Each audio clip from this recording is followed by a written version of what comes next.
It's 7:07. Today is March 18th, 2015. We'll call to order this meeting of the Brattleboro Developmental Review Board.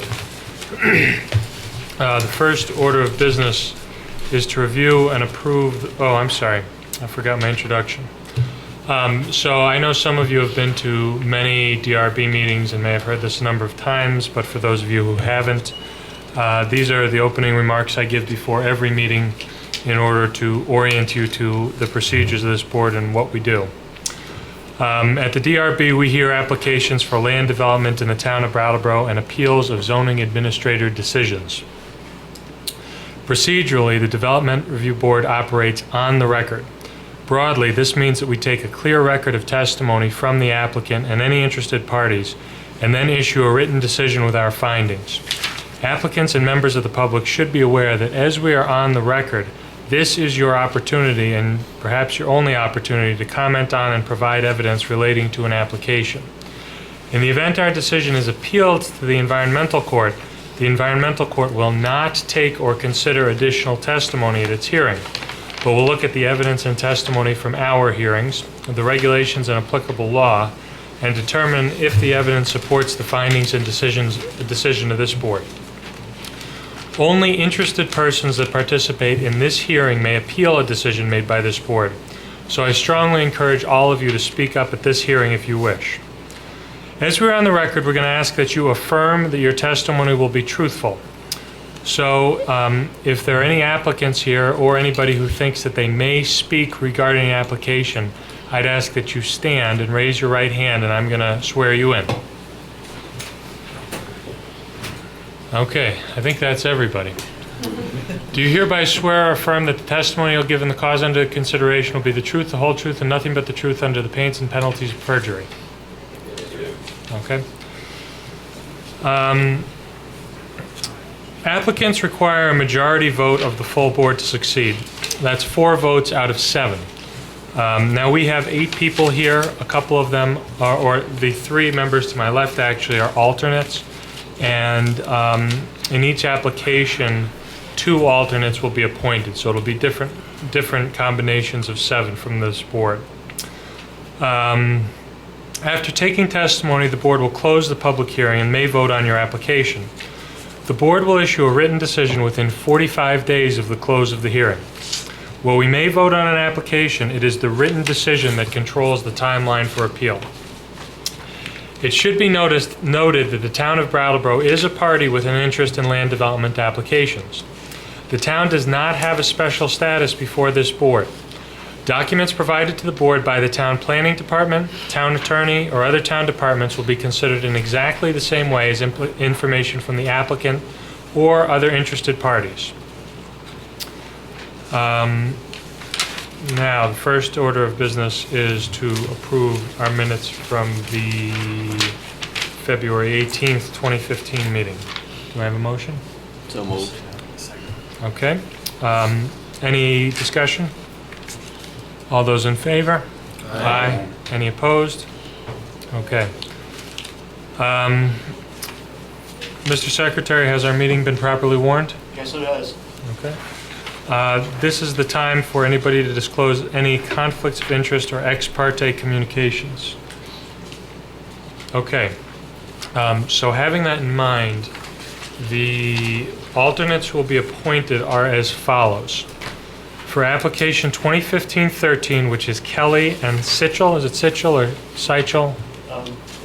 They've actually withdrawn. Oh, this is the one that withdrew. Okay. Well, geez, there goes my list.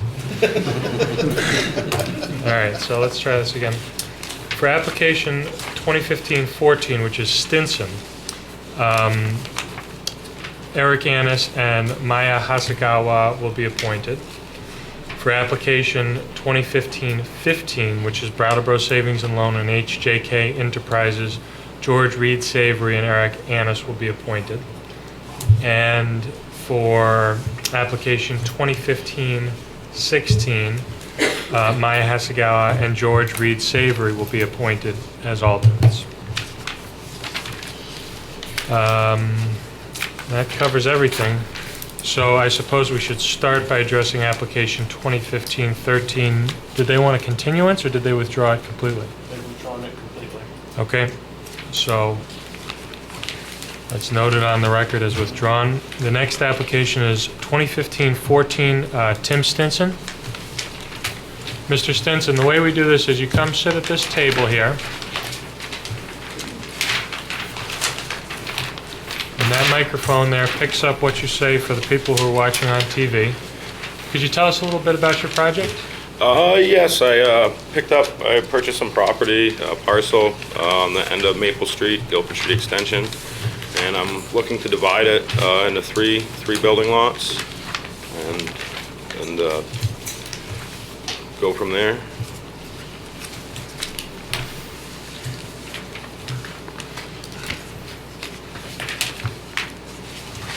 Just give me a second here, John. So there's a steep slope on that property, right? Yes. And I understand that one of the things you're requesting is that we now require a map with contour lines, right? Excuse me? I think one of the things you're requesting is that we waive the requirement for a map with contour lines. Yes. Would it be possible to mark the start of the slope on the map? Even if you didn't do contour lines, just simply to delineate where it is?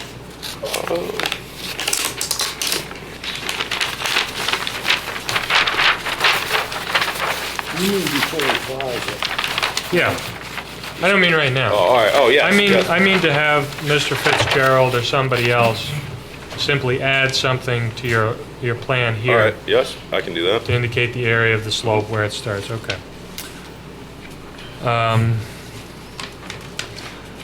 And is our understanding correct that lots 1 and 2 will be developed with 3-unit dwellings? And Yes, that's correct. Okay. And there's already a 1-unit dwelling on lot? No, there's no dwellings Oh, on it. there's no dwelling? Excuse me. That dwelling is cut out of what was that. Oh, excuse me. Okay. 'Cause lots 1 and 2 was going to be the 3 units, and lot 3 was going to be a 1 unit. A lot on the okay. corner by Maple Street by the intersection. Okay. There's a little brook on that property, Herrick Brook. Yes, there is. I don't see it on the survey. Would it be possible to have that put on your survey as well? Yes, it shows just the beginning of it, but it doesn't show how it continues through the property. But Okay. I can have Bill work with that. Okay. I should have that as a condition.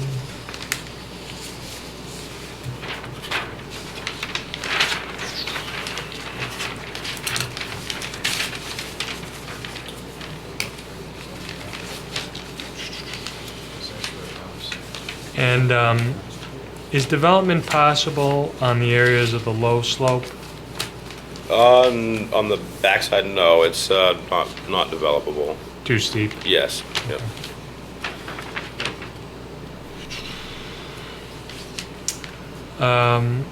And none of these structures that you propose is going to intrude into the special flood hazard area, correct? No, it won't. Even though some of it is on the parcel? Right? Excuse me? Even though some of the special flood hazard area is on the parcel, none of your structures is going to intrude into that area, correct? No, it will not. And they're also not going to be within 50 feet of Herrick Brook? No, they will not. Okay. That does it for my questions. Are we gonna see a site plan on this? I don't think so. Well, probably down the road. Before he builds it. Down, yeah, but not in connection with the subdivision. before Yeah. the corners, right? Okay, so that's when we see. He come for a final subdivision. Yeah, So that's when we see this setbacks. Okay. Any questions from the board? Questions or comments from the public? Well, if that's all, One hand right up here. oh, I'm sorry. Could you come up to the microphone and, one? yep, that one right there. Just say who you are. My name is Matt Ronconi, and I have adjacent property to you. I guess I'm glad I was, the lot is, there are some very steep slopes. I do feel that the contour line, seeing the contour line is important. I guess my question is, you know, it appears to me from sort of looking at it from Maple Street that really the only developable portion is the field that's currently a field.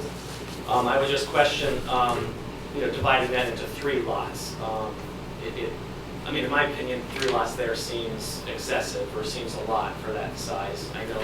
Even just chopping it up into 2 Yeah, small lots. And I, you know, I'm certainly not begrudging any Mr. Simpson's right to develop land. I just would like the contours looked at.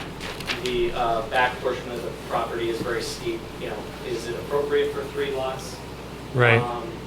So yeah, I was going to comment that I felt the contour lines, you know, are important for you know, judging the lot for development.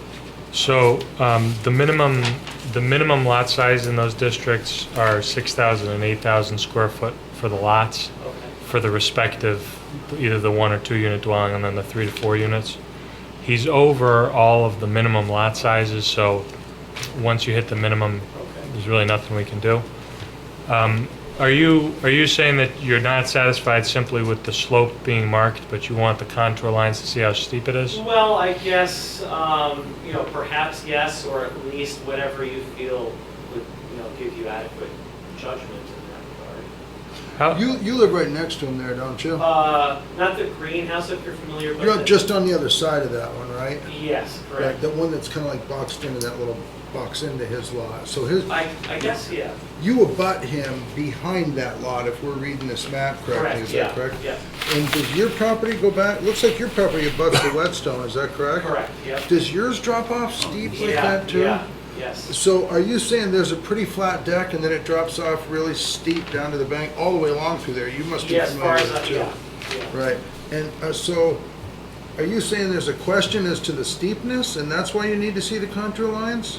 No, well, just, It looks, I've been driving by that street for 50 some odd years and it looks as steep now as it did 50 years ago. oh, no. I guess my well, Mr. Valenti kind of answered it, but I was just concerned when you look at 4 point whatever acres, we're really not talking for developable acres, but it sounds like perhaps that my question is moot if the actual field subdivision meets the requirements. The lot sizes in is that residential there? Yeah, the lot sizes are pretty small in that yeah. area. At 6, if it was a 1 to 2 family, it only needs to be 6,000 square feet. And you know, that's what, about 1/8 of an acre? Yeah. Maybe a little less than It's even less than that. 1/7 of an acre or something like that, so. And he's got, what, the smallest one is 1.2. I'm not sure how much of that is. Well, I guess that would be my question when you, and perhaps it doesn't matter, but I would just say, you know, if you, It seems like just consistent with what is visible and observed where you're at there, Yeah. it would seem like if you had an accurate drawing of where the edge of that field was, the edge of the flat deck, I think what you're saying is accurate, that the flat deck is pretty much the only buildable space. Yes. Once you go over that edge, whether it's behind you or behind him, Yeah. it's off a cliff for all Yeah. intents and purposes for building, right? Yeah. So wouldn't it just suffice if you just had the contour line at an accurate contour line at the edge of the I guess that would be slope? fine, yeah. sorry. Then you could at least define what that buildable space was, but even still, yeah, I think the way you subdivide those lots generally is people do build, a lot of lots consist of some not so usable space with some usable space. Yours may be the same, I don't know. Oh, well, yeah, certainly, yeah. But I guess I would just, yeah, I think not maybe all contour lines, but at least the developable portion would be helpful, and I Yeah. asked for that already. Right. And Mr. Stinson, do you know, and I realize this is pretty conceptual, how far the closest building to that slope is going to be? On the backside, it would probably, I'd say at least 100 feet. You look like you were about to ask a question. Yeah, how much of lot 3 is cut off by the brook? I'm, as we discussed, I'm gonna have to have, my surveyor put some better lines there as far as where it drops off the backside. Lot 3 is the smallest, does have the smallest amount of area. But I'd have to have, with the site plan, I'll show the more detailed, surveyed map of, the buildable properties there. Was there anything else you wanted to comment, I Leo? guess this isn't my understanding, as far as the number of units that are on a property, this isn't the venue to decide that. So when he does that, he's going to have to come back before us for site plan review. You'll be notified as an abutter in the same fashion you were for the subdivision permit. So that when that comes into focus, again, you will have another opportunity to come before us if you have some objection. Thank you. Yep, thank you. Thank you. Another hand up here. Oh, thank you. Yes, please come forward. Yeah, hi, I'm Bruce Rosso. My brother Bob Lyons and I own the neighboring property. Tim, it's nice to meet you. And we basically came to find out, what you were thinking. And I know that, as Matthew said, it was surprising to us we've known all along that property would be developed sooner or later, or was likely to, and that's life, and that's fine. The idea that it would have 3 units on it really surprised us. It seemed out of keeping with the neighborhood, and so that was one piece just to air. And then I don't know to what extent the 3 units on that corner create congestion in terms of traffic flow and all that. I assume that's part of the process of looking at the application and what could fit there. So overall, I'm glad that you have property, and Thank you. hope that it's developed well. Hope that there's landscaping in there in keeping with the neighborhood and all that. All of that. All All that stuff is considered when site plan review comes. Okay. Yeah. And is the traffic piece also considered at that point? Yes, it's Okay, one of the so- factors. So it's just to put on record that we do have concerns that it's this piece of property, and as has been discussed, it's really the field that's available. Right. Would be developed in that congested manner, that many units, and so that's our piece. I understand. The challenge is when he's this far above the minimum lot size, what we would be effectively creating new law specifically for this parcel, contrary to what's already on the books. So we're really just looking at the minimum lot size. If he hits the minimum lot size, perhaps the minimum lot size that was written in the ordinance is not appropriate for that area. But that's not our call to make, only to see if he makes his marks. Yeah, well, I appreciate that. Thank you, though. Thank you. Do you want to come up, Mr. Lyons? Just for some clarity. Just for the TV viewers, can you say who you are? I know most of Brattleboro knows you, but Thanks for that. Just for some clarity on the map you're looking at, our property, the back line of our property is where that bank starts. It cuts all the way across to Maple Street. So more than half of the 3 lots seem to be embanked there in the street. And again, we appreciate, we wish you a lot of luck with it. Yeah, thank you. We encourage you to build, but thinking of 3 units on that space with traffic, curb cuts on a curve, freeway stop signs just down the road, it seems a little excessive. So some questions about how you would have parking for 3 and for 2, 3 units, where that would be, what kind of drive you would have. Those would all come in the next meeting, I assume? yes, and I just want to be clear, nothing you say here is on the record for the site plan review. So even though you came and said this for subdivision, if we make a decision you disagree with and you want to appeal it, say, you have to get on the record at the right hearing, which will be the site plan review when traffic and those So we things have are. to come back. I'm telling you, yes. I don't want you to think that you've got it on the record here and then later not have an opportunity to participate because you weren't on the right So way. again, for clarity, this isn't the right time to ask specific questions about what is going to be developed there and how that's going to be done. You're right, it's Yeah. not the right time. Right. We don't really have authority over any of that stuff when we're just talking about subdividing a piece of land, where the lines go. As far as curb cuts and things like that, that's also Yep. down the road. We have to wait until an applicant shows us what is going to be done before we can make a judgment about what is going to be done. The idea that you're breaking it up into 3 parcels, doesn't that imply that you're, It only implies that there are 3 legitimate building lots, And not what's going on. well, and that the permit we're giving, when we're basing the minimum lot size on the number of units that the applicant says they're going to build, if he were to change his mind and, try to build a 10-unit there, then our permit would have no force and he'd be violating. Did you raise your hand? I'm sorry. James, as part of the analysis of the applications, we look to make sure that they can have access in conformance with the code. So these ones can have access in conformance with the code. Right. okay, wish you luck. But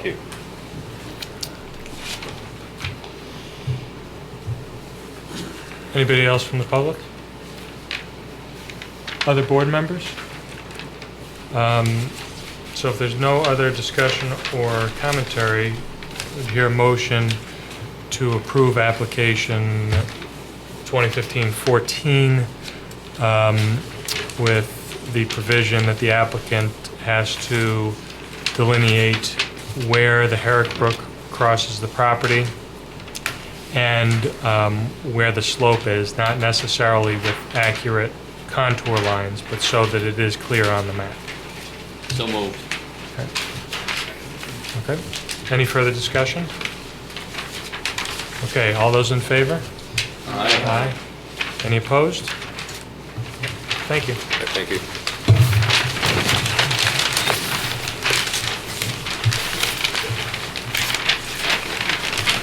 The next application is Brattleboro Savings and Loan and HJK Enterprises. That's 2015-15.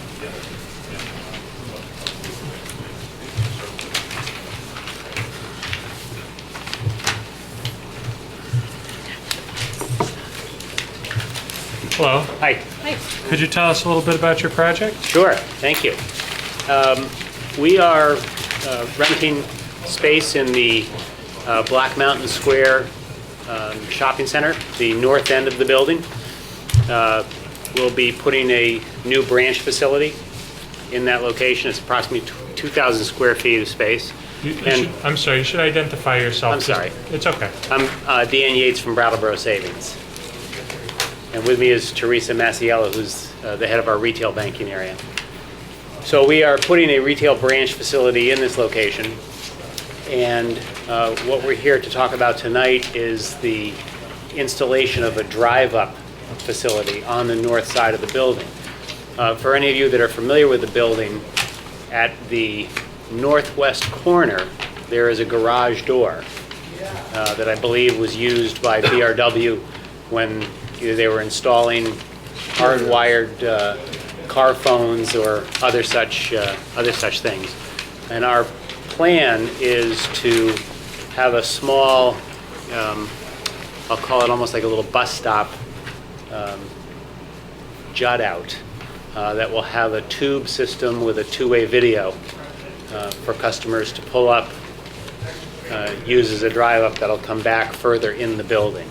But we wanted to put it farther down that side of the building so we ensured no disruption of traffic flow out onto Black Mountain Road from that curb cut that exists on the northeast corner.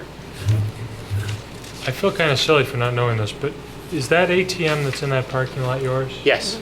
Do you have some idea of the traffic that is used by your customers at that current ATM?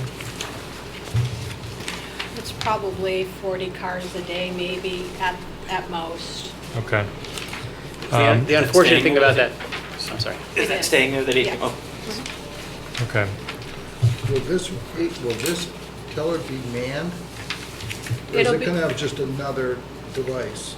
There will be, inside the bank itself, it will be manned, but it's going to be a tube that will deliver, if anybody's been at Like our... the vacuum tube. A vacuum tube, and it'll deliver the, So there will be someone in there that's live making Yes. eye contact with someone like on Main Street. Yeah, Right. and there's going to be a two-way interactive screen monitor, so the person can see the teller waiting on them, and the teller can see the person But in it'll the only be vehicle. one lane.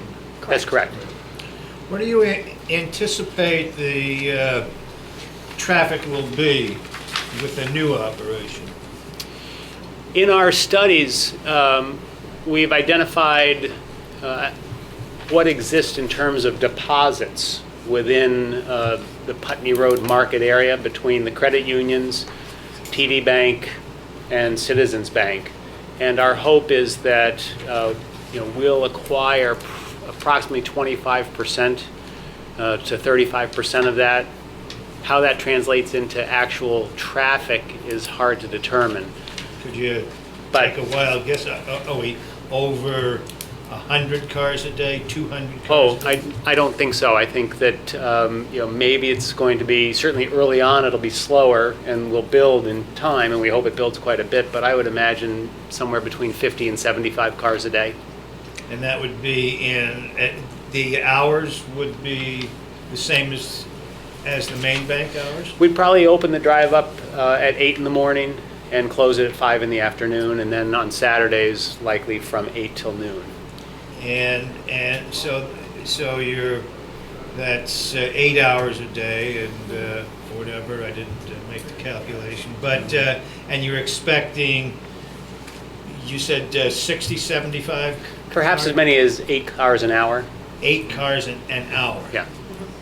Yeah, if we get 75 cars a day. What's your experience at the main branch here at your peak hours? How many cars do you usually see queued up out there? Saturday is a particularly busy day, and the total transaction count is probably about 150. 100 on average. Yeah, it's about 100 on average on a Saturday through 2 lanes. Will this have Saturday hours? Yes. Okay. But it will be lobby and drive-through. Right now, our main office, only the drive-through is open. So all of your traffic is being pushed through the drive-through versus lobby half and half. Right. This branch will be open on Saturdays, so you'll have people parking and then people driving through. Is it going to be kind of the traditional 8 to 12 half days? Yes. Okay. Do you know, it seems from your plan that you have 3 lanes to stack behind the person who's at the whatever you call it, the window to shoot.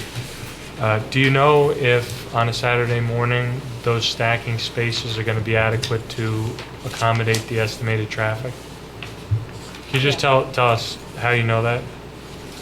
Based on the traffic pattern at the main office, that's generally what we see for stacking at a very busy branch location. Okay. So, assuming that this traffic level is going to be less, it should be adequate. Typically, we don't stack more than 3 at the main office. The problem there is that it narrows down, so. Right. How long does the average transaction take? Depends on the teller. Ballpark. Yeah. Oh, gosh, 2 or It's 3 quick. minutes? Yeah, it's quick. 2 minutes? Yeah, 2 or 3 minutes. I think most people are prepared when they come to the drive-up, more so than necessarily when they come into the bank to conduct their business face-to-face. So they're interested in getting in and getting out. Okay. Are you gutting the walls or the attic of that little space? This Are we gutting it? Yeah. Are you taking things apart inside, or are you just sort of refinishing it and repurposing it? Inside, we're just refinishing it. Outside, Okay. we're building the structure. Right, okay. Yeah. Actually, in the attic area, we aren't doing anything with the exception of possibly running the tube through the rafters, Okay. to get it back down into the main building. Okay. Are you doing any landscaping? The plan that you have actually keeps the landscaping along the north end of the building, and the shed area will be going pretty much where the garage door is already. We might have to take a bush out for construction for the guys to be able to fit around and actually build the building. But our plan is, the reason that we built it the way that we did is so that we could keep the landscaping that's presently along the side of the building. Will there be any change in the way the stormwater is managed? No. Okay. Is there going to be any signage proposed on this? There will be, structure? yes. Okay. And you're Yeah, going to that's not part of this. We'll be back Come with back for the that. appropriate sign applications. Okay. And I think, How did you, about- did you get this, whatever this is called? There's some annotations on there about Is that you know, C1? future signage too, but that's still, Yes, C1. Okay. yeah. But we'll have a comprehensive signage plan. We're still studying what's allowed and trying to make certain that we make the most of the square footage that's allowed to us, as well as ensuring that we have good directional signage.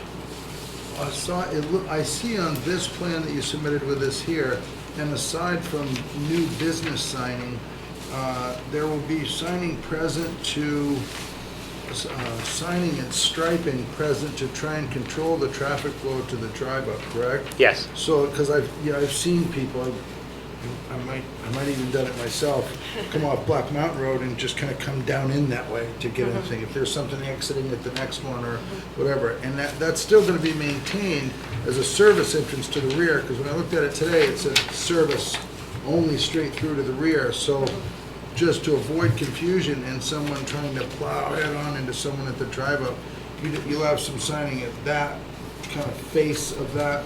Do not Right by enter. Right by the outlet there, yeah, Yeah. do not Yes. enter. And how about signing for traffic flow and like as I think what Spoon was getting at, some sort of marking out there to indicate to someone queuing, so someone can pull in there and coming along the normal traffic pattern, coming in off Putney Road, and they'll come around this way to want to queue into the kiosk. Mm-hmm. And then there'll be yet a different lane of travel for people coming to queue up to get into the drive-through window? And Right, will it'll- those two set lanes be separate and striped accordingly? It'll almost be you'll come to a point where you'll bend to the right to go to the ATM, or you'll bend to the left to approach the drive-up. 90 degrees each way? Correct. Right, okay, and that'll be striped to represent that? Right, there'll be arrows and, Gotcha. and But it again, won't- It won't be two lanes right here. no, it won't in be front two of the lanes. It'll building. be Okay. one lane coming along the front of the Right. building and then So just, they'll turn either way from there? Yeah, correct. Yeah. Because that's how the parking lot is Yeah, right. shaped to go.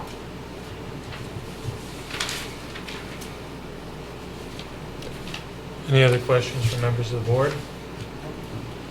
Will that be replacing Chesterfield? Yes. Is that what you said? Yeah. Anyone from the public like to comment on this application? Sounds great. Do you want to get that on the record? I'm here to support them. You can go on the record if you like. Thank you. Okay, so we have a note in here from the Assistant Fire Chief indicating that you need to submit to the Division of Fire Safety for construction permit. So that's going to have to be a condition. Right, and just to fill you in on that, our architect, who's Jeremy Colin, is working on the final construction drawings, so we hope to be able to submit those in the next few weeks. Okay. Is there anything else I'm forgetting? No? Okay. So I'll take a motion to approve application 2015-15 with the added provision that the applicant must submit to the Vermont Division of Fire Safety for construction permit. So moved. Did somebody get it? I think he's got it. Second. A little quicker on the draw there. Okay. Any further discussion? All those in favor? Aye. Any opposed? Okay, thank you. Thank you all Have a very nice much. night. Okay, the next application is 2015-16 Eli Gould for Ironwood Brand LLC. Before you start, I came in for the development at Gilbert Street. Except for a guy, I know it's already ended. I got bad information that it would start at 7:30. Oh, And what my interest is. well, while you're here, why don't we take what you have to say on the record? I need to swear you. Have you been sworn in? I have, Okay, if you could raise your... Right in too, while you're- Swear in, Eli also. Okay, Mr. Gould, I'm gonna sneak you in here if you can stand and raise your right hand. Yes. Wait a second.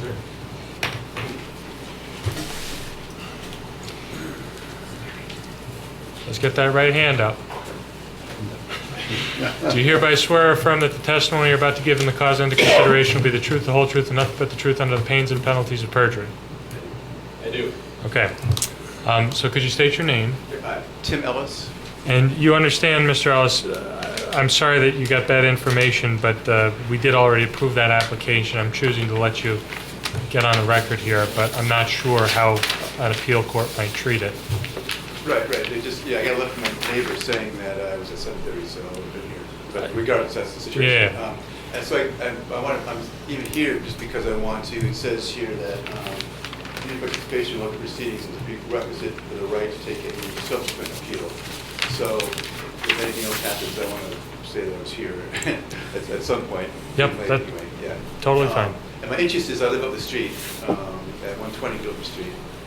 And from what I understand, I didn't actually get any notice from this, just from my neighbor. It seems as though I should have gotten notice, or she should have gotten some notice. How far away is that? We don't have the It's about map. halfway up the street. It's like 3 houses up from the proposed. It's about, I live about halfway up that street. Okay. The development's on one end. I live about in the middle. How many are you up from Henry's? You were present behind the... Right, what's it, Travis? exactly, right, I used to here before.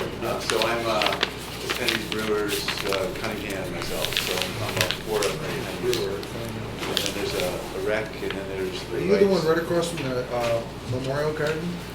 Kitty corner, yeah. Okay. Yeah, pretty How close. many between you and the one that Bob Lyons owns? 2 residences. You go all the way back to Whetstone Brook? Does my house? Yeah. Or My- your property, your my- lot? Yeah. So and then the other guys did too, so you're not a direct abutter, that's why you didn't get warned for this one, I assume. Probably, yeah, I mean, whatever.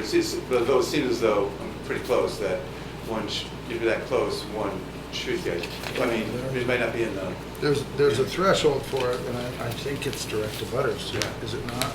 Brian? Just insofar as warning, but you can still offer Yeah, right. yeah. your It comments. seems as though, if I didn't know, if I'm not warned, then I don't know it's even gonna happen or not. I just- Well, Yeah. Right. Not true, I mean, it's posted downstairs, it's posted upstairs, it's posted online, the things, so you'd have to look for it to find it, but, It's Right. also Point supposed to be taken. posted on the land itself. yeah, I would- there was a sign out there, But I wouldn't be looking for it. I mean, this is sort of future, this is sort of a moot point. But it seems as though, neighbors, people within a certain distance ought to be, notified just for good, civil purposes. Before you say what you're going to say, can we just, as a courtesy to Mr. Ellis, add him to the list of people if there is a site plan application? Certainly. Okay. So, Yeah, I appreciate that. I don't know how much of the hearing you were here for. 0. Let me just tell you what happened briefly, and this may be helpful to you. There were a couple of abutters, including Bob and his brother, Lyons, and they were frustrated that the parcel was being chopped up into 3 pieces, and that 3 to 4 unit buildings were being proposed on 2, and 1 to 2 unit building on the other. The issue, though, is that the zoning district that the property is in has a minimum lot size of 8,000 square feet for the big buildings and 6,000 for the smaller one. As long as the applicant meets that minimum, which he did it was not close, we can't impose a higher artificial minimum than what the law says it is. There was also concern about the brook and the steep slopes, and one of the conditions of the approval for the application was that he show the slope on his map and the little side brook. Was it Herrick? Herrick on the map, and the applicant testified that the buildings won't be in the special flood hazard area within 50 feet of the brook, and he said about 100 feet from the steep slope would be the closest building. I'm merely updating you on what happened. Feel free to tell us what you want to tell us. Okay, well, I appreciate that, and I appreciate your taking my testimony. And mostly I'm here just to say that it was a bit of a shock to have, and this may not be the meeting, but to have that kind of development in that neighborhood is pretty different than it is now. Right, so when he actually builds there, he's going to have to apply for site plan approval for whatever the specific Okay. buildings are and the Yeah. number of units. And what I asked Mr. Bannon, our clerk, to do is to see that you get a mailing if and when he makes that application. Okay. So if there are issues about traffic and things like that that you want to raise, Right. that would be the proper venue to do that. With subdivision, the list of things that we can review is pretty slim. So you're saying that he can subdivide it into 3 lots, and that's okay, but now, does it also say that he can have his, 3 or 4 unit? It says that, well, what we're saying is that he can have lots that size for that use. But when it's time to build, he has to move for site plan approval, or he has to apply for the specific way he's going to do it to be approved. And that's when we look at many additional factors. Okay. This is really just, does he have enough land to do what he's doing, and are the sites of the proposed buildings appropriate? Are they not on a steep slope or on the side of a cliff or in the middle of a flood hazard area or something like that? Okay, it's a nice flat area, I can see why you approved it. Some. It would just be a shame to have it in this. But- Before we close this, Mr. Chair, I know you expressed a certain lack of certainty about whether this testimony would be considered by court if for some reason it ever went there. Unlikely. And it's not a serious matter because you'll probably be back again with concerns that will be addressed anyway at the site plan review. However, I think would it behoove this person testifying to actually put his concerns on paper and send a copy either to the town, to the zoning administrator, who could then send it to the applicant, so that the applicant is aware of your testimony? It seems like that's the issue, isn't it? I don't know if this counts as being on the record, and you guys have dueling due process issues where it doesn't appear you're an abutter under the definition, but if you were, you would have been entitled to notice. And he's not here to deal with the person confronting him, so he doesn't get to deal with what you're saying now. I'm not sure how that shakes out. I don't think Mr. Gave's suggestion is a bad one.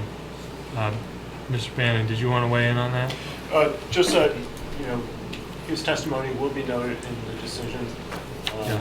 The board hasn't been rigorous about making determinations of interested parties, which Right. are typically quite liberal. We try to be liberal, but you have to understand, if you were to appeal this to the next level, which is the environmental court, it's possible they may say that you don't have standing because you were late, or because you don't abut and you're not an interested party the way that the law says that. But we like to hear from people, and we try to hear from as many people as we can. And I understand you didn't, show up late because you're being a jerk, but we just want to make you aware of the procedural framework that we're all operating in. No, I appreciate that.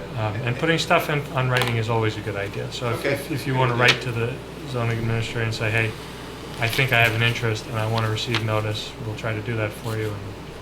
Okay, and it's like I say, it's not the zoning, it's the nature of the development that would concern me, so that would be the next. Right. And you'll have another chance at that. It's not a done deal yet at all, so. And Okay. also, Well, I suspect that would be what you would actually have objections to.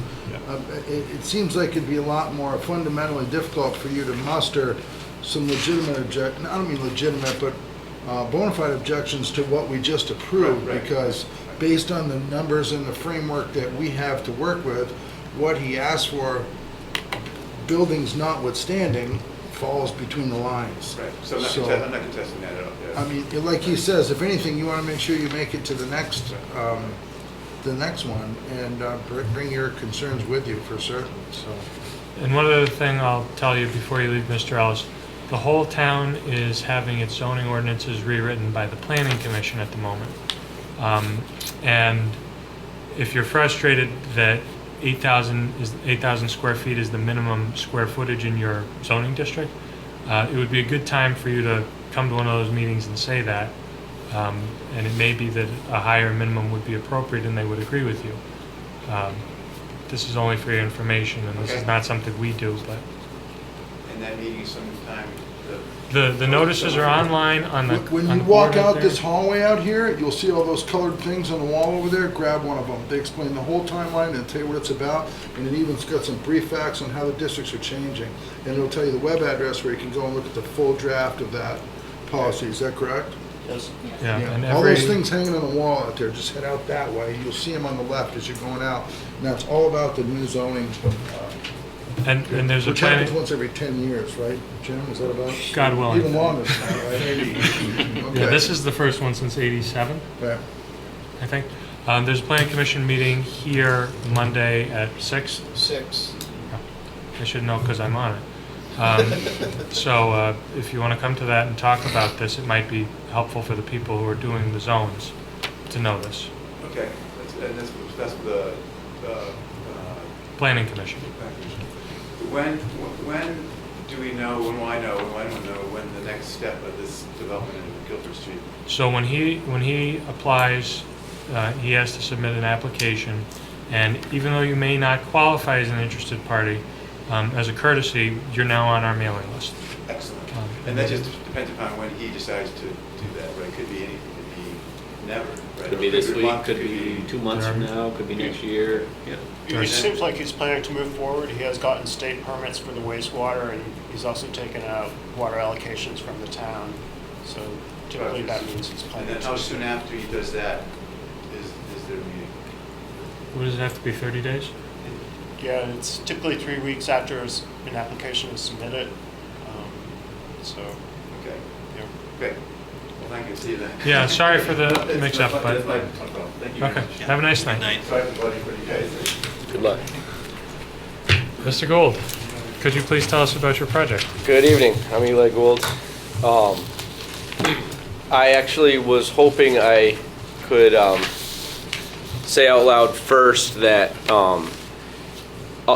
you may have seen already. There's some materials. I decided that that I realized I had asked for a waiver to potentially have more employees than my cottage industry of 4 currently allows. And I realized in talking with Rod some more that that's really a use that I shouldn't have asked for a waiver for. Just because we have a couple of members who are new, Yep. I'm familiar with your parcel because you've been before the board when I was on it, but you have a permit as a cottage industry. Correct. Can you just tell us what's going on there right now? Yeah. So I guess it was 2006. 6, I think. We bought a property in 2002 or 3 that was going to be surrounded by our future building lot. At the time, it had 0 value. It was a falling down barn surrounded by brush, and we began a very long process to try and bring that back to something.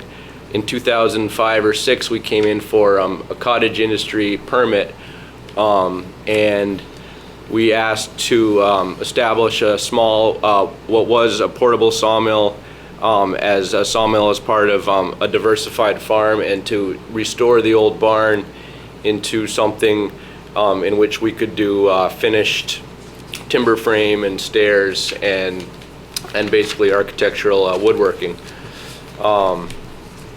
So that is what we had a permit for. We've been struggling to keep on going with the project, even based on low property values. We have borrowed what we could against it, and every year we try and do a little more on it, but we continue to build timber frame and stairs and other woodworking there. We don't currently run the sawmill, but we still have it under cover there, and that's not part of this application at all at this point. I had thought that I could ask for the right to have more employees at some point, and I am going to ask you guys about how this works, because I do have more people on my payroll. But for instance, in this year, we cut a large timber frame there with 4 guys for 2 months this summer. We also rented space for 4 other guys to build other components of the same building downtown, and we had 4 guys on site. So that's a fairly typical spread. We believe that to be fully in the spirit of what we came in for. And we're really, even though we'd like to get some more space there and move forward with some plans, we're pretty comfortable staying with that same cottage industry, especially because we hear there's a rewrite of zoning that may allow for, there may be some things coming, like I'm not sure what the term was, but there may be a woodworking enterprise that more closely fits what we've become, or there may also be an opportunity to come in and do I'm not sure what the term is again, but like a rural PUD where we would... Conditional uses. Yep. So at this point, we're really not asking for a change in use, but we are asking for permission to go forward with permitting for a new utility building on an existing slab. And the slab has been there since the, I don't know, I think the late 60s or early 70s. And we have won a statewide public fund that got a fair amount of publicity, but it's worth saying that we won that it's debt, not a grant, and we're still tied to our own property values, which are low. So we've asked to actually reduce we can't afford to take our whole winnings, and we would like to ask the state for half of that to do a in-scale rural facility, and we'd like to ask them for the other half to come and do something downtown, but that's all in the future. So what we're asking for today is a permit to build a utility building as an extension of our existing facility, and that we don't have a loan, we don't have a loan agreement. They need to see that we can get a permit for this before that. So even if we get this permit, there's no guarantee that we can qualify for this. It's a long process. In the meantime, we've secured our own private financing and have some matching infrastructure grant from the Working Lands Enterprise Board. So we under previous permitting intend to proceed with finishing out our barn that we have there and putting in sewer and water. That in turn will help us with our property value so we can afford to do this. But There's sewer out there? no, I shouldn't have said sewer. Septic. Private septic, yes, Okay. yeah. I was gonna say. So, Are you giving yourself an easement to a field on a separate property? yes, my wife and I own the 2 acres adjacent, and it's excellent septic soils. This is all gravel in ground, and so we're designing and permitting a single in-ground system that can serve both of these parcels. Does the water logic, one of those really big types? It's actually all, it's a trench system in ground. There's 7 feet of gravel on the site, so. One of the things you're applying for is a waiver of the impervious surface requirement. Can you talk a little bit about why you need that impervious Yeah, surface? so when we bought the barn as a pre-subdivision 0.1 acre lot that only included the land under it. We came back, I guess, 2 years ago or so. Once we owned the 3 acres surrounding it, we came back to ask if we could make that a less non-conforming lot by making that into a 1.05 acre lot. and reducing our house lot size correspondingly. That made the whole cluster of farm buildings something I could cover under one liability policy, have one business use there, and separate more clearly from a home lot, which my wife and I hope to build on someday. So it removed the overlapping things there, but it's only 1.05 acres. It's filled with pre-existing farm buildings that are no doubt higher than 0.15, although not hugely higher. The fact that we're proposing to build on an existing slab is not going to change the impervious surface by a large amount. And there's a really falling down building called the fertilizer shed that's really right out by the road. And as part of this, we'd like to remove that building so we could improve sight lines and access in and out. And we're hoping that the removal of that as a building will at least allow us to keep our impervious surface as it is, but it's likely to be non-conforming on that front, so I would think I'd apply for a waiver. The impervious surface is already there. Yep. As it is. Has it caused any drainage problems, or has the gravel underneath been enough to deal with that? Yeah, like I was saying, I'm not aware of any runoff problems whatsoever given the site conditions. There's no pavement and there's none proposed. Okay. You said the use is going to generate about 20 trips a day, traffic? Yeah, when I would have myself and 4 people there, which is really seasonal, I want to make sure that's understood, is that we've never been there year round, and even if we did, that would be my guys driving to work. We also do, we carpool to our sites. So I often have guys meet me there in the morning, get into a company van, and head out from there. Is that a large portion of the road's traffic, Abbott Road? I don't believe so. No. There's other traffic on Abbott Road, I think. And the access to the site is going to stay the same? Yeah, we'd actually like to improve, not necessarily where it is, but if, and this is mostly, my father-in-law goes in and out of there with a manure spreader every day, and the way people come down Ames Hill and up onto that, we drive up onto the road in such a way that it's pretty hard to see who's coming, and I'd like to elevate that so there's better sight lines for both us and for them, but the location would be the same. But in terms of delivery vehicles getting in or the vehicles coming in and out, that's been sufficient? Yeah, we don't do a whole lot of that there. For instance, the home, and because we're not necessarily, the home that I was referring to this summer where we had 4 guys cutting a timber frame for 2 months, was 1 tractor trailer load coming in, and 2 months later there was 1 tractor trailer load going out. The speeds that cars are going to be going on site is low, right? I hope so. I mean, It's mostly us who are being sped by.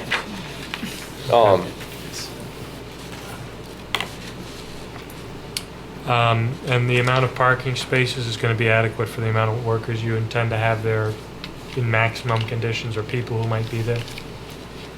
Yeah, it has been, although we also share, well, we don't share, but we provide, as a courtesy, recreational parking for the Round Mountain trails, and I think they use the parking more than we do. We do have a spot on the inside of this lot.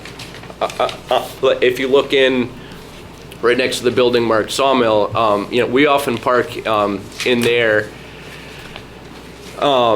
just because trucks are off the road, and actually the way that it's up above Ames Hill and down below Abbott Road, you can't actually see anybody's vehicles in there, so we park in there usually. Is the building you propose conforming, does it conform with the commercial building energy standards? That's a good question. I certainly would propose that it would. It's gonna get, even though it looks like a barn with a greenhouse on it, it's gonna be subject to a lot more internal scrutiny than a usual building We're gonna have an ADA bathroom, and an eye wash fountain, and any kind of fire ratings that we need. So I would certainly think, given how we build and what we build, that we would also conform to the energy code, yes. Is there going to be any lighting there? Outdoor lighting? Mm-hmm. Yes. We'd like to have a downlight over the front door, like a barn style. But I can show This that is on so you plan. can see the door you're going in? Yeah, yeah. And we do, as a courtesy to you guys and anybody else who was wondering what this building was going to look like, we do have some architectural plans here. I know it's not, Yeah, we saw. it may or may not be relevant now, but we'd be happy to share those. Is there any sign you're proposing to put up? We haven't really gotten that far. I would expect if we would, and we might like to someday, but we're familiar with the sign ordinance and we would bring that forward for administrative approval, but there's none planned at this point. Okay. That does it for my questions. Just to be clear for the newer members, the cottage industry permit that Mr. Gould has provides for the maximum number of employees as 4. And I'm just explaining what you were talking about when we started. You initially had applied for a waiver of that number, but I think that someone told you that we can make waivers part of our decisions as far as dimensional standards, but not stuff like a clearly defined limit in the statute of employees. Yeah, I realize that. So I removed that.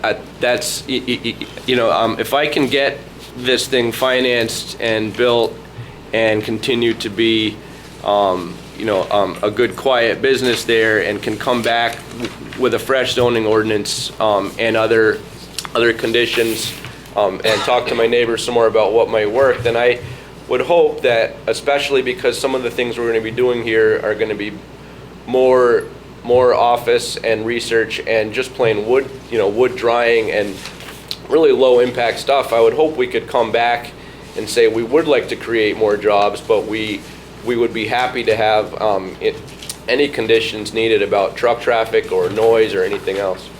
And you heard my advice to Mr. Ellis about coming to the planning commission, so I won't give you that advice. Okay, thank you. Did you see the email from Chief Picosi about the need to submit your construction application to the Vermont Division of Fire Safety? Was that to me? I haven't seen that yet, but No, that's to us. I just No. want to know if you had done that, if anybody had done that yet. No, I haven't done that yet. It'll just be a condition. Yeah, for sure. Okay, anything else from the board? I'm wondering if, I'm sorry, go ahead. If there's any additional impervious surface that you're gonna have there. You'll tear down the shed and you'll add a slab. Is that gonna increase the amount of impervious? The slab's already there. So you're not gonna be adding to the slab that's already there? Well, no, I think that what we would add on the side of it, it looks like is right about net to what we're gonna take away. And if you see also, or when I show these plans, our greenhouse structure actually has a round front, so if it was really which we're gonna place on a flat slab, I mean, I suppose if it was really a concern, then we could remove the portions of the slab that were not rounded, but I would much rather go to a performance-based mitigation of some sort if there's really any problem, and I'd be happy to have a site engineer look at what would mitigate any problem if there was one, but I think that. How much of that used to be gravel pit? What was the size of it, do you know? Well, I do know on the 2-acre lot where we thought we were going to get really good gravel, most of it had been taken out in one area, so I think it was probably a chunk of the top of that hill. It was probably used to be 1.5 acres. I don't really know. So just so I know what I'm voting on. Mm-hmm. If I look at your site diagram, there's a rounded Yep. end. And the square portion at the top is gonna go away? No, perhaps I can show you on that, or The shed is that, Come on up. there's a small building. there's multiple small buildings there, but So this is what you're adding? yes, and this building here, which is basically blocking all access, and is. Okay, so that's really what's falling going on. over. I'd like to Okay. take away this building. Okay. Yeah, and then the So new, this, this slab's all here, but if I add this in new. Well, this is the only new slab right here then. Right, exactly. Okay, I was looking at this much of it. yeah, that's what I was Yeah, confused. and like I was saying, if there was a real problem, we could remove some of this slab, but I would hate to, though. Okay, thank you. I don't know how or if it's appropriate to share these, but I'm, you have to hand them out. Pass them around. Thank you, sir. This is the nurse. I was thinking we were gonna go here. Yeah, that's Yeah. what I thought. I'm okay. It's a Just larger just a bigger version of that.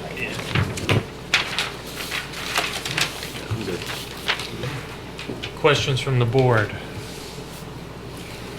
Anybody from the public wish to speak on this application? I swore all of you guys in, correct? Yeah, they were all here. Brian Howe.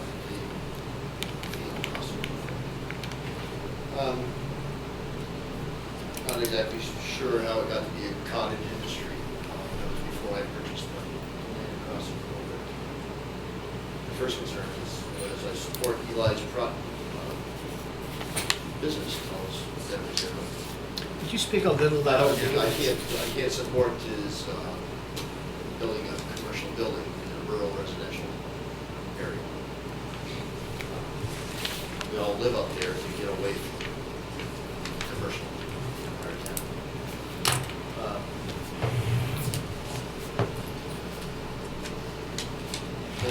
The septic system for the barn, going on to the other portion of the land. It should, eventually, I'm assuming they still want to build a house on it someday, so is that taking away from, is there still a replacement area there for the septic system for the house? Would the house be added to the septic system that would be going on to that property? Are you saying yes, Eli? Yes, I'm saying yes.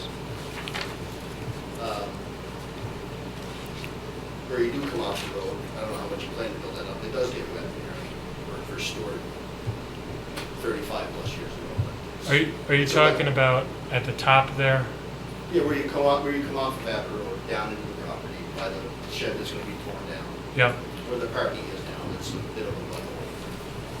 I don't know how much that's gonna get filled in. Is the water, are you able to tell if the water's coming off the Gould property or the? When it storms or in the spring, it settles in there, I don't know which way it's coming from, but everything settles in there. Is it near the impervious surface? Is it near the slab? It's adjacent to those buildings, yes. Okay. And it is very much of a blind entrance as you come up off of Abbott, Amesville Road, onto Abbott Road. That's an understatement. Yeah. You catch the mothers in the minivans, come down in the morning, ready for school. Let me just ask a question. I'll let you talk. Where's the closest impervious surface to the area that gets wet on the road? Do you know what he's talking about? Yeah, I definitely do. I'm using your map, so if you can Sure. explain to me using your map, that'd be helpful. Yeah, well, I mean, there's a lot of water coming down towards, if we're looking at, I assume it's here, right? no, this is the. You can come up and watch Yeah, this. right, maybe. So, we provided an easement for them to get to the manure pile and everything else. And when we made the lot line, we had to make it with respect to the 25-foot side yard setback. So we made a lot line, and this is where they store their minerals and fertilizers. So we decided we would try and put an access road up high. And this pool, which is big right through here, probably partially on their parcel and partially on ours. And we would hope to actually elevate this so that's not as much of a hole. And it's a pretty valid. Yeah. But it rains, it's big. Yeah. Is it a big puddle in the spring or whenever it rains? Whenever there's, And how much of that gets out on the it's road? actually, you look at the tax map, it's wet, they can actually extend it. How much of that gets out into the road? Well, the road's elevated, but it's coming down too. Okay. This whole side hill is Yeah. wet. Does it stay on their property for the most part? It goes down from here. Okay. It's as level as West Brattleboro gets. Right, okay. Thank you, guys. And Brian, could you explain the cottage industry use? This is one I don't know off the top of my head. Just while we're on the record to address what Mr. Tyler was asking about before. It's intended to be small enterprises which are compatible with residential uses. So it has limits on noise and outdoor storage and number of employees. And any approved cottage industry is conditioned on maintaining those standards. I don't know if that's helpful to you, Mr. Tyler. But I'm just going off the definition off your website, which is carried out of a dwelling unit or its accessory buildings. There's no dwelling unit on the property. I'm not sure how it falls under cottage industry. Now, the challenge is we approved that cottage industry. I frankly was not on the board when it was approved in 2006, and I have no idea what the basis for that decision was. But it's there currently. If you want to speak to that, Brian. Yeah, and again, I think you're right. You know, the basis for approving that isn't entirely clear. I think, looking at it, I think if the board had a basis, they must have looked at more than the property for determining whether it was an association with residents. At this point, it is a use, and there hasn't been any material change in the relationship of the cottage industry to nearby residences. So there doesn't seem to be a basis to say that that existing decision has become invalid. But it's...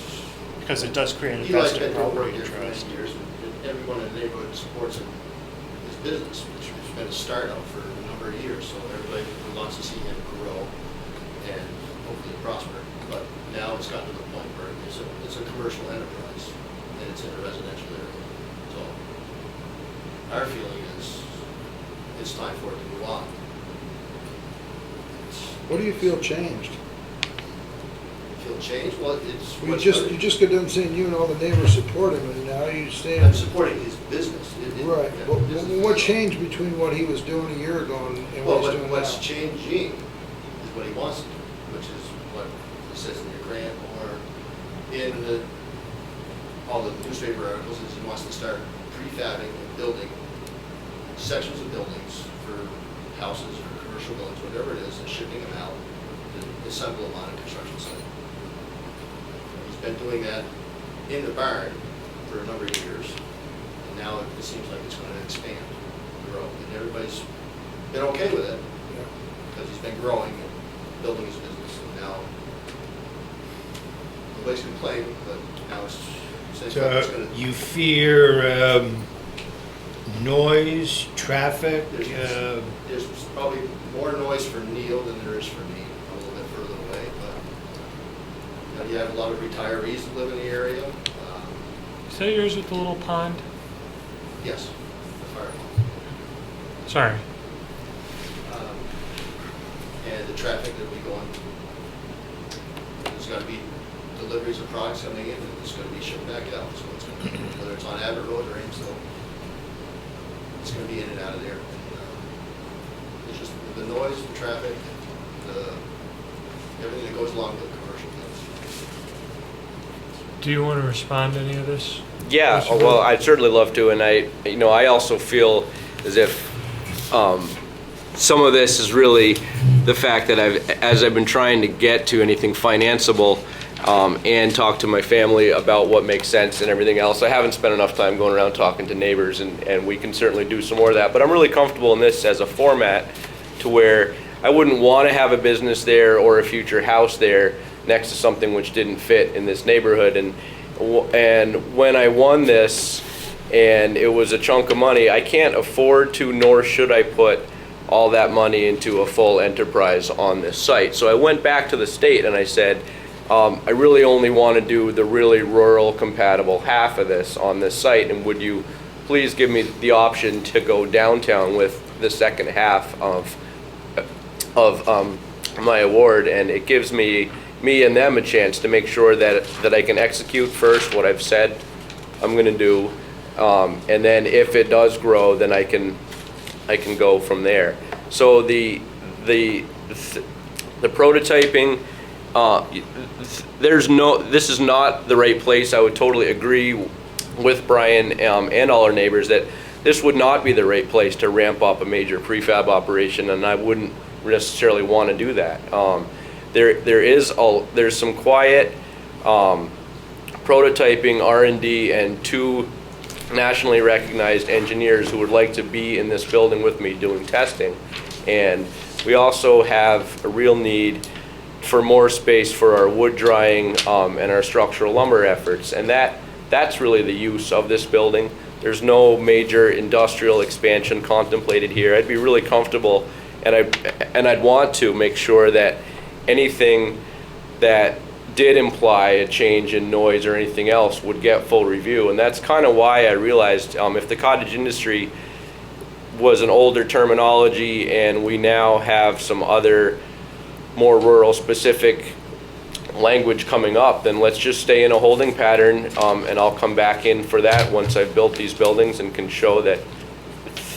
Can we talk about noise specifically? Sure. Is the use of this building, is it going to create more noise than what you're doing? No.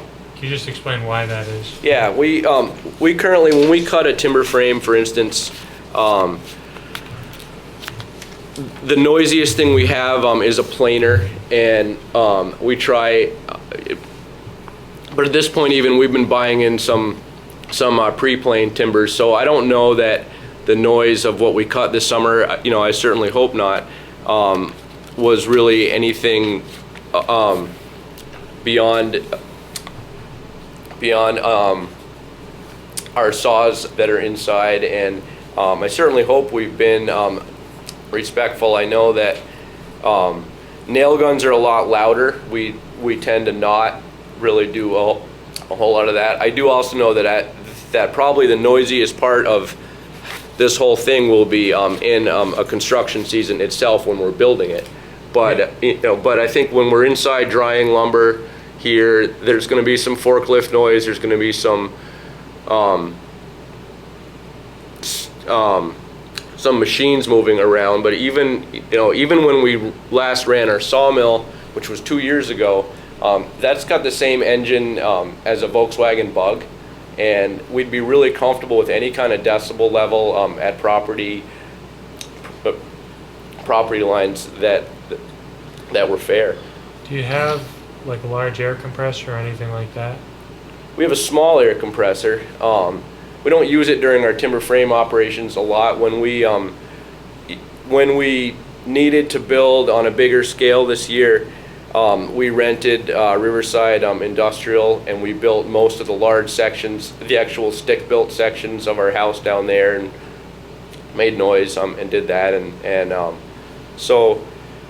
But we can't rent that kind of space to dry lumber or test lumber or have engineers, and it's just not, that part of it really didn't make sense. So we should definitely make clear, and hopefully this process will make clear that what we're trying to do up here is really going to be the most rural compatible, but we haven't made that very clear yet, so I fully understand people's concerns. Mr. Tyler, is the sound level presently acceptable to you at least? That's my wife, she's home most of the time. But, You're the only guy I've got here. I can hear it, yes. Is it deafening? No. Is it frequent? But no, not this time of year, no, it's not. Okay. During the summer months, when things are opened up, yes. Okay. And I just think I'm more worried about setting a precedent for the neighborhood. Okay. A commercial, industrial building. Mr. Gould, Are there going to be, under any circumstances, even in the summer, more than 2 deliveries or shipments a day? I don't see that happening, but if, and certainly if that's a condition, then we can abide by that. But we are not a trucking intensive operation by any means. There's a lot more trucks coming and going than what we do. I mean, so long as we can get to work in our personal vehicles.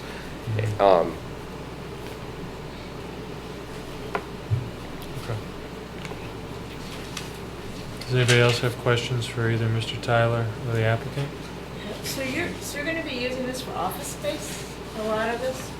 We have one area in there where we'd like to have a bathroom and 2 desks and time cards, and so that's it's a 12 by 28 area or so.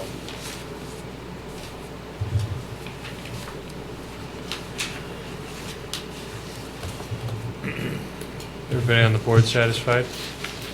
Are there other members of, or, I'm sorry, Mr. Tyler, you're not done? Because I don't know the answer to this. No, that's There's okay. several buildings on the property, and the density that we were talking about in the previous, I don't know how that plays into what's going on.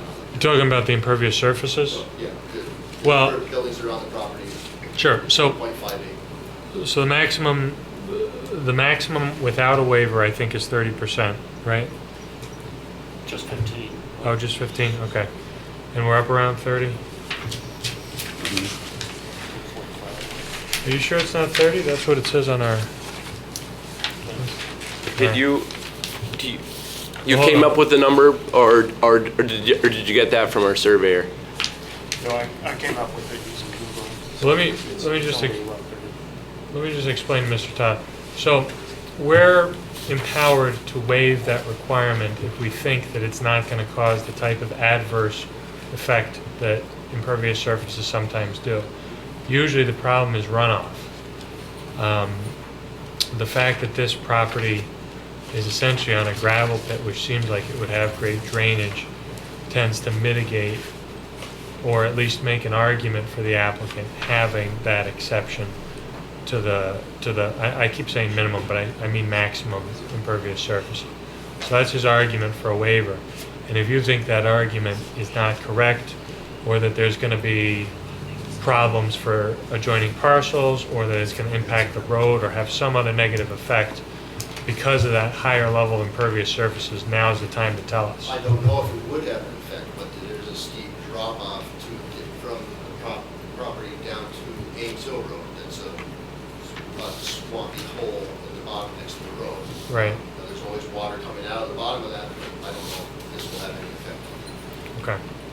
There's a spring there too, which we have tried to develop and for the use of livestock. So that's a natural wet area which Down there in the basin sort of area? Yeah. Okay.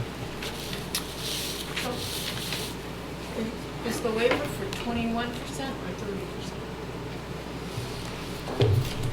Well, I think that our survey showed 21% and Brian's Google was showing something more, so. I think the difference is yours was based on the area of the buildings, and I also included the area of driveways. Oh, I see, yeah. Driveways and parking areas. Okay. So you calculated 45%. The It's buildings 25% being is 20. anything that's not vegetated.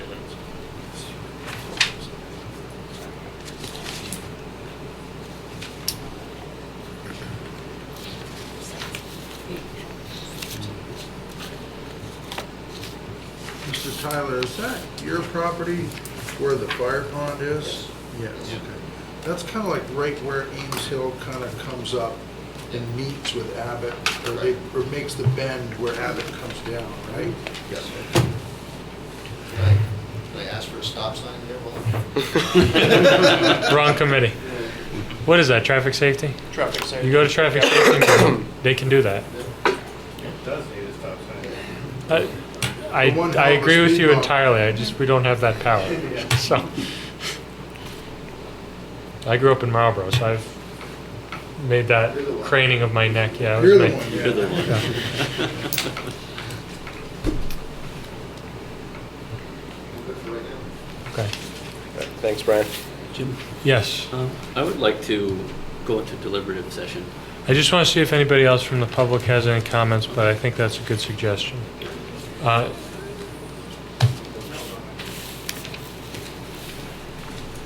I'm Neil Manders, and I live not an adjacent property, but just down from where Eli's talking, doing the movie.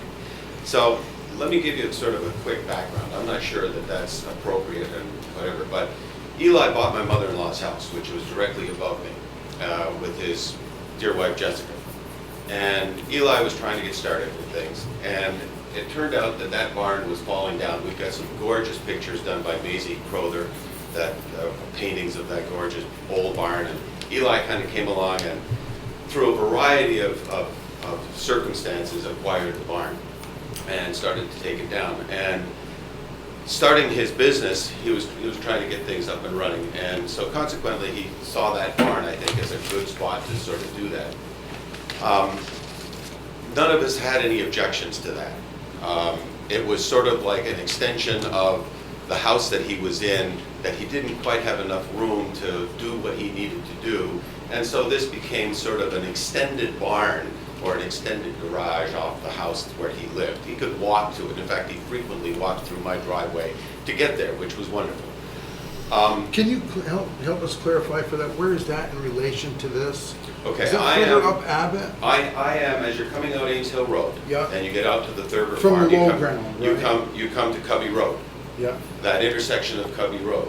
yep, Mort Brooks's place was right there on the corner Right. with the pool swimming Yeah. pool. I'm in Mort's backyard. okay, I'm in that big blue house that's on the side of it. yeah. So, and Eli bought my mother-in-law's place, which was the house that was up on the hill. So if you went up Covey Road, that first house on the right was my mother-in-law's place, and that's where they purchased. So Eli could walk down and come through our driveway and walk to the house. So technically, as a community, we were thinking, okay, this is great. This is Eli's sort of extended barn. It's a place for him to work and a place for him to get going. I have no idea how in God's name he managed to get a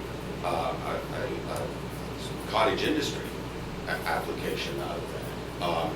Because for everything that I've read in terms of the bylaws in the town, it requires that you actually be part of your dwelling. My wife's a knitter. She loves to knit.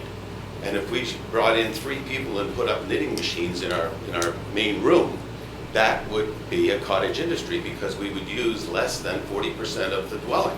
That's what your law says, less than 40%. At least that's what I read. So maybe that's a home change. business. Or a home business, either way. Those are 2 different uses, though. Okay, so maybe somebody needs to explain what the difference is between a home business and a cottage industry. I don't know. Cottage industries are larger. Cottage It industry. says you have to have a house there, right? There's specific standards where, It says right there. yeah, there's a definition where it says it should be in association with the residents, and then there's specific standards which focus on the number of deliveries, the noise, air pollution. Is it off a connection to a residence? It doesn't, but they're both in term. They both go together, the definition and the standards. I mean, Do we know if, I'm sorry to interrupt You you. guys just read what No, it said? I have it. Oh, you have it? Yeah. To be clear, this isn't actually a change of use application. This is site plan for the construction of a building. The cottage industry is something that exists. It has for years, and that was never appealed after it was approved, for good or bad.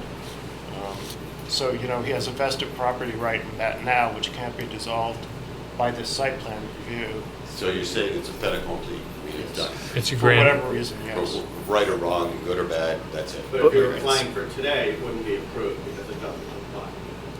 I mean, it doesn't look that way to don't me. understand that. It's If you applied just, today, it would be approved. none of us, well, actually, It wouldn't. yeah, I don't think any of us were on the board that approved it, and I'd be surprised if anybody remembered, but once the judgment sits for 30 days and nobody appeals it, that horse is out of the barn, and we deal with, it becomes a precedent that we deal with, and it's grandfathered just like, I don't know, a sign that's too big that's been around for 50 years, you know? But anyway, Since I'm the only one, here who was there during the application, and I cannot honestly remember much more about it than that it seemed to be the closest fit. We have a house lot right next to it. We did live within walking distance. I don't know if that, and I don't know if, so I'm pretty open to, and I fully intend to come back when there's a more descriptive use of a rural residential, or maybe if there is currently no permitted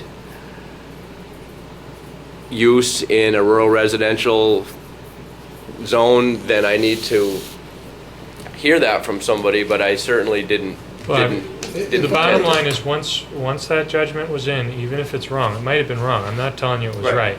I'm just saying that becomes essentially the law of your parcel, and you're entitled to rely on that law, and we can't come back and change it now. You're not allowed to. Does that, you don't remember why it was approved?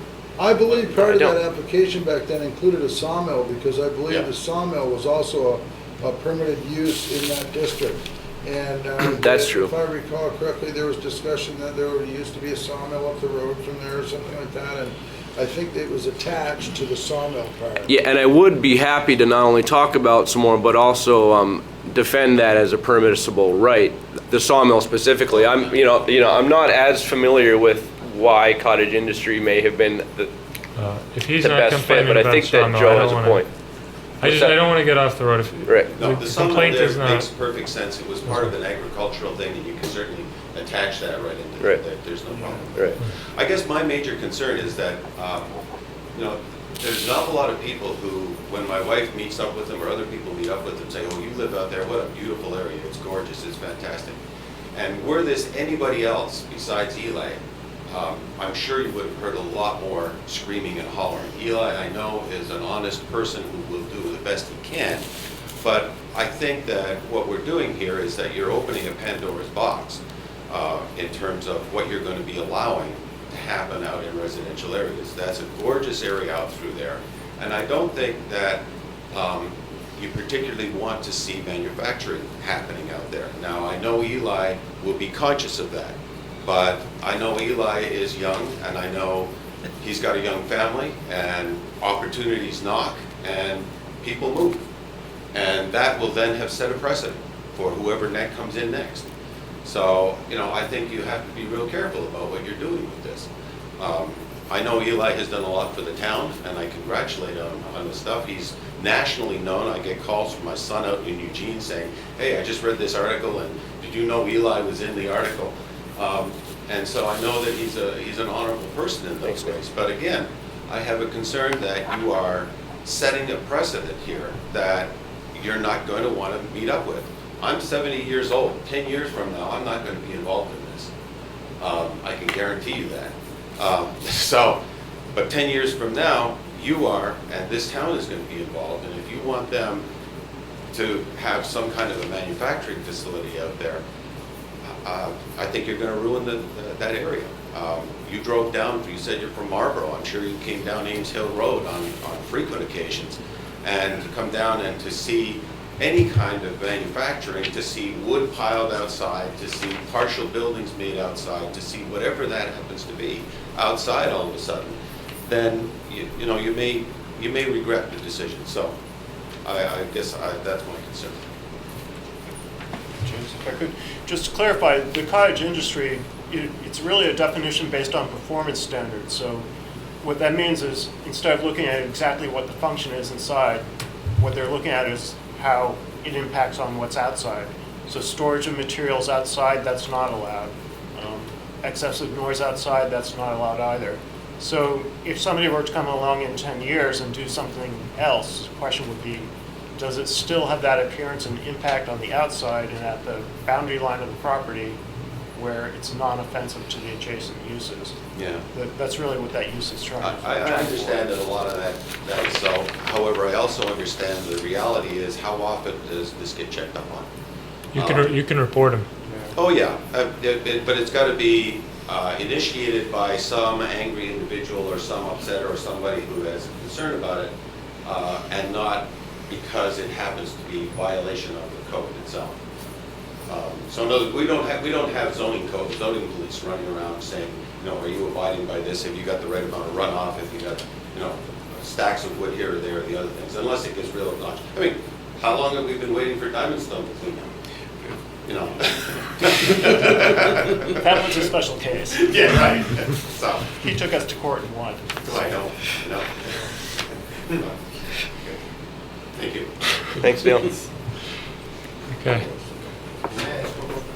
You're free to put as much on the record as you wish, or ask questions. Is this being permitted for Ironwood brand? Is that just for you, for Ironwood brand? Yeah, Ironwood brand, my sole member LLC owns the property itself and all the liability insurance on it. And our limited low profit wood division basically won the grant for wood science and research. But Ironwood brand owns 100% of the property, all the business equipment there. So I know Ironwood brand's comprised of 5 different corporations, right?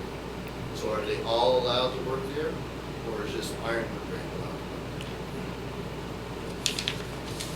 Well, I think the way the permit works is that Ironwood would be the only cottage industry there and be restricted to 4 employees. The way it's proposed, nothing's been approved yet, but that's the proposal, and that would be the limit pursuant to the law. And I think if they were to, say, rent that to another business that wanted to use that site, whoever was using it would be subject to using it as a cottage industry, just as Ironwood had. You would have to come back for a permit for that? Or No, well, or just work under that? no, I don't think so. I mean, correct me if I'm wrong, Brian. But I think if Ironwood wasn't using it and, say, wanted to rent it out to someone who was doing the same thing with the same building that person, Same. I think they would be subject to All the 5 same are limitations. slightly different, so What's that? all 5 corporations don't all do the same thing, obviously. Oh, yeah, no, I'm not saying that. I'm just saying the buildings that are subject to the permit that he's applying for would have to be used as a cottage industry no matter what entity was using them. I mean, conceivably Ironwood could go out of business and then someone would own the land and the permit would run with the land, so. Can I get clarification on that for a second? So I'll try. the cottage industry is not attached to Eli Gould at all. It's attached to a business. It's attached to the building, to the property. Forever? Now, is that transferable? If he sells that, does that automatically make, because that's going to have a big effect on the value of the building for him My property. If they don't, and his property. if they don't change it, it seems to me that it would run with the property.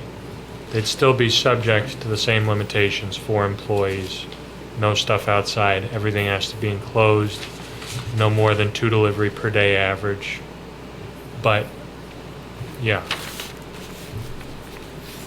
I'm finding this amazing because when we had Irene come through, I must have spent hundreds of hours trying to even let the state let me fill in and reclaim my bank that Irene wiped out.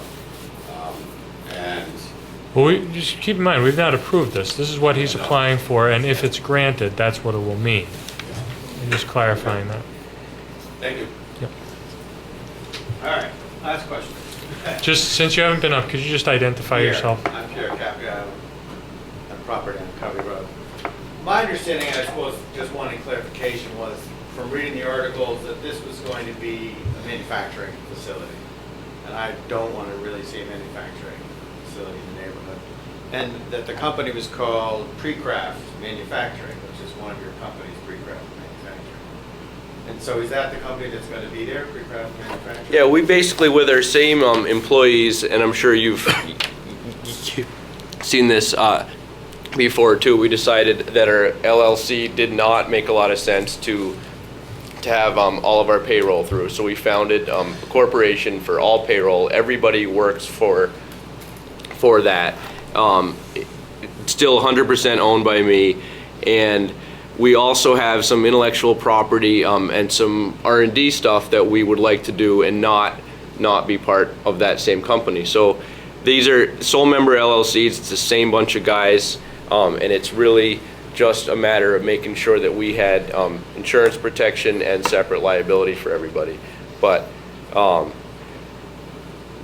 it's been the same number of people and the same use all along. What's happened to me over the years is that, you know, we're a company that does everything from sawmill to architecture, and that gets complicated when you're trying to do insurance. So to have a dedicated company where each activity is happening separately has ultimately made a lot more sense for us. But it's not a change in our team in any way. But ultimately, whoever's in control of this, if the application is approved, is going to be using 4 employees or less? Absolutely. Okay. And less 2 delivery average per week? Well, we can commit to that without a problem at all. This is just average. Wait, 2 per week? 2 per day, sorry. Thanks. I think is it 12 or 14 per week, Brian? It's 14 per week. 14 per week, right. And there's going to be no increase in noise pollution?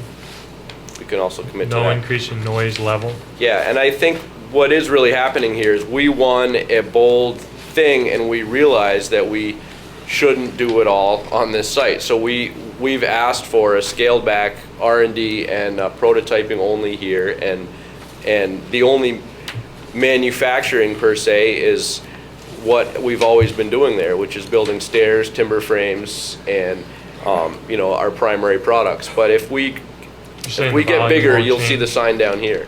But I mean, didn't you say earlier that you'd like to come back once the rules are changed and then ask for a permit to get bigger?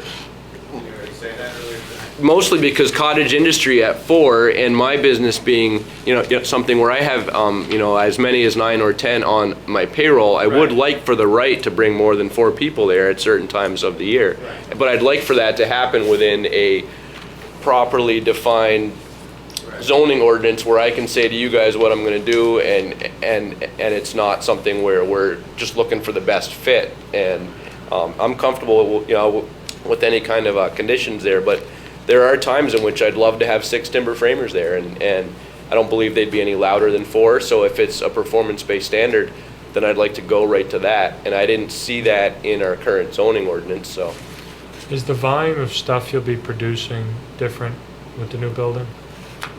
it's mostly about drying and about having storage, and we have used that slab for outdoor storage, because when we're building a whole building in that barn, we need to get things moved out of there. So even if it's just yarding it up on that slab until we can load to leave, I'd prefer for that to happen in a building now.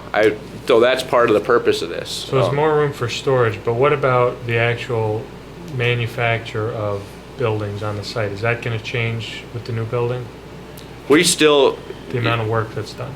The amount of work that's done, we would like to add new lines. We'd like to do more of our stairs, we'd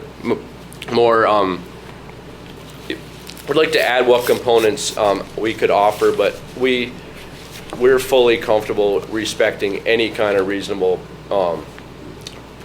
conditions about what that is. And generally, we're value added, so we try and make more money on less volume and less materials, but we do that through labor and through craft. And so having more people there to add more value makes more sense to us. To do a full timber frame on one tractor trailer is a lot better for us than to do 10 tractor trailer loads of lumber, and that's been our strategy all along. So we'd be able to add more value, have more people there, but I don't see any volume in terms of physical product that's going to radically change. And where did you say you lived? I'm sorry. I live on Covey Road, How far down? all the way at the end. Okay. So my sort of historical concern is that, you know, I sort of came to the neighborhood 17 years ago. We bought the Covey farm, which was 180 acres. We partnered with the Thurber farm, and we bought that and then split off the land to them, which was about 165 acres. The condition of that sale was that it go into land trust. They were already in process of putting some other land into land trust, but our condition was, we're gonna sell you at this price, but it's gotta go to land trust. So sort of in that process, as we went along, Stu said, well, I've got kids, and I want to parcel out 4 pieces of land for them, and I like them, I want them to stay here, I want to give them a piece. So we said, okay, we negotiated, we put one of those pieces of those cutouts, that parcels, up on the land that we had bought, and for Shabir, and one of these other pieces was the piece that he's developing now, that was a house site for someone. No, we bought the land next to the house site, but yeah. Well, where you Jessica's build land, yeah. now is where you're building now is one of those house sites. Yeah, where you yeah, want to is a build. piece of, yeah. Right. And then there was 2 other house sites, also for other kids that haven't been built on yet. So anyways, I don't have anything to do with where he is now, but that's sort of the history of the project, that all of this was going into land trust. The land trust said, okay, we're going to exempt these 4 parcels and give you that condition as part of this whole 600-acre land trust thing. So the site that we're talking about is actually part of the land trust, or was part of the land trust, but was conditionally brought out. So there is this nature to the neighborhood of conserving, and actually the farm did sell the development rights. There is no development that's supposed to be happening in that area. So that's, I think, the spirit of the thing. I don't know if this affects the land trust at all, or if it doesn't, or how that all works, but that was the deal that we had when we bought the property, and it was just a handshake deal, but it was the deal. So anyways, that's sort of the nature of the area and wanting it not to be developed. And I have a business that is manufacturing. I think I called today and I talked to you and I said, if we are going to have manufacturing in the neighborhood, can I renovate my barn, move my business there because it's expanding and I need manufacturing space and it's hard to find. Now, it would save me a lot of money to do that, and I can pay my employees more and can have better benefits, and that's great. But, is that something my neighbors want? I don't know. We have a delivery, every 3 weeks we have delivery. Back off. Hey, break it up, kids. The fact that we have solar panels, and some of our neighbors said we don't want the solar panels, so we moved them to another place. And that neighbor said, yeah, that's fine, we like solar panels, so we moved it there. So that's sort of my thing is, I really don't, even though I say, well, could we do manufacturing?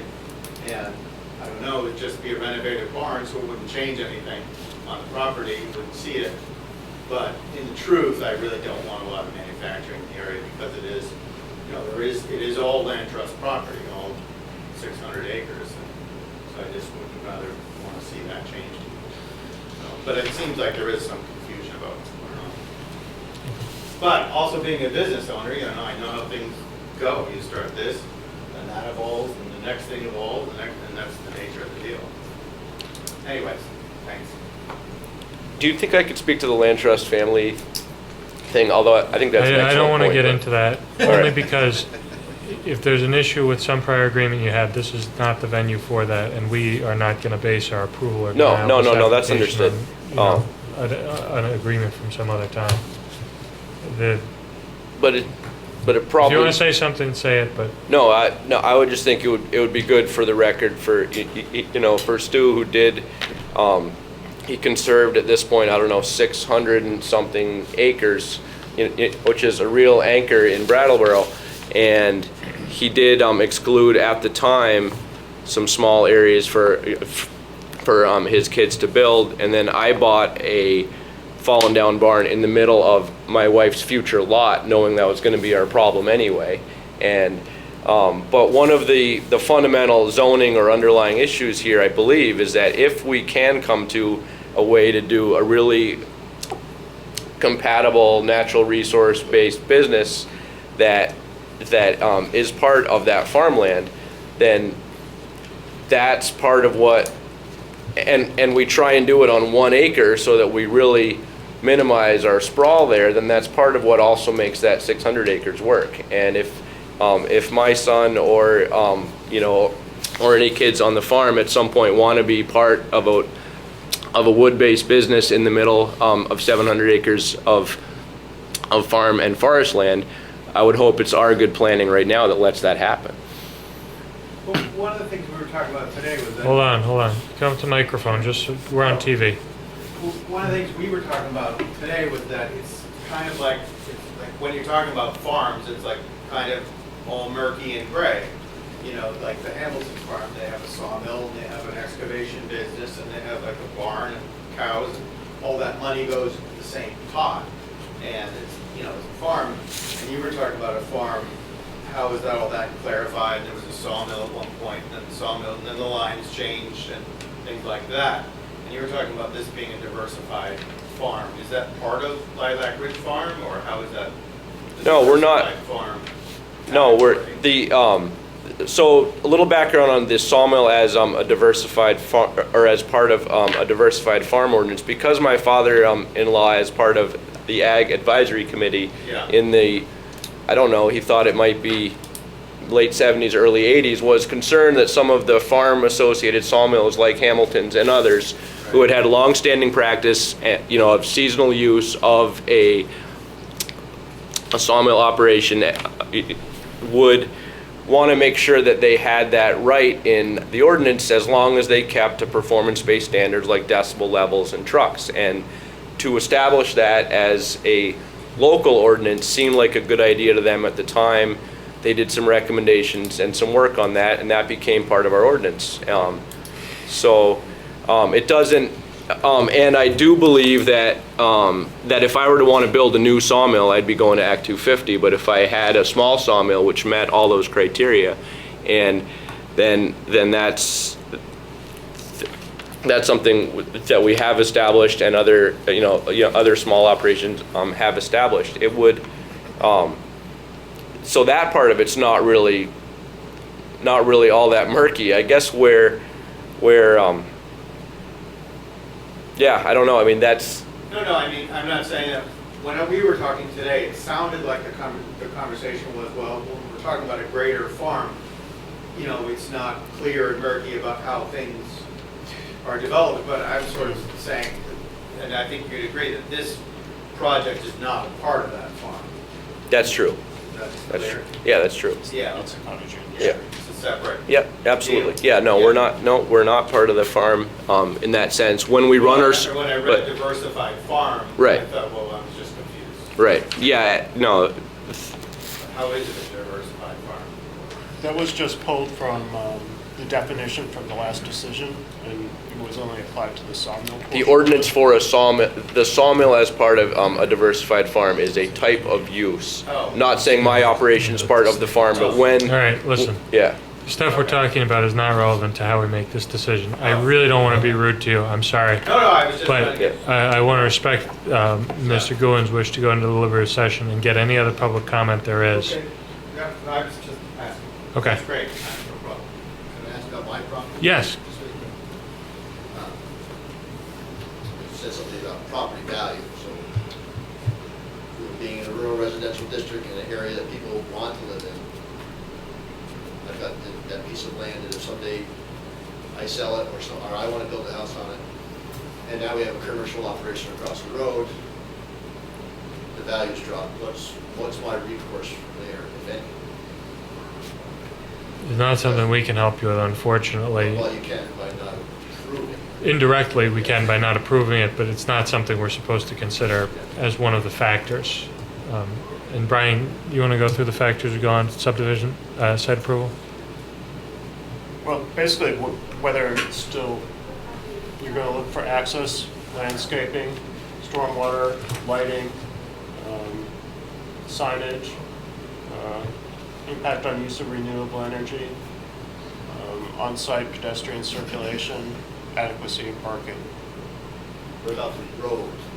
Ames Hill Road's only rated, and that road are both rated for 24,000 pounds. Yeah, that's one of the things. And we're talking about trailer trucks. How does that apply? Because it's site plan review, it actually doesn't look at traffic impacts on municipal facilities. You come into that when you're doing a conditional use or an Act 250 permit, but this doesn't trigger those. Weight limits?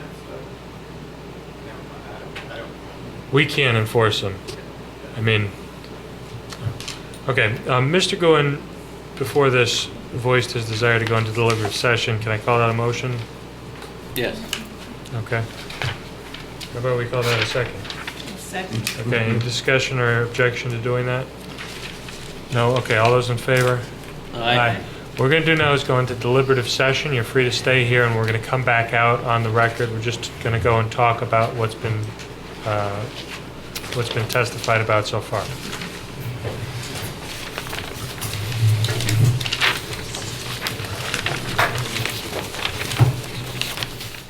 Okay, we're coming back on the record here. It's 9:15.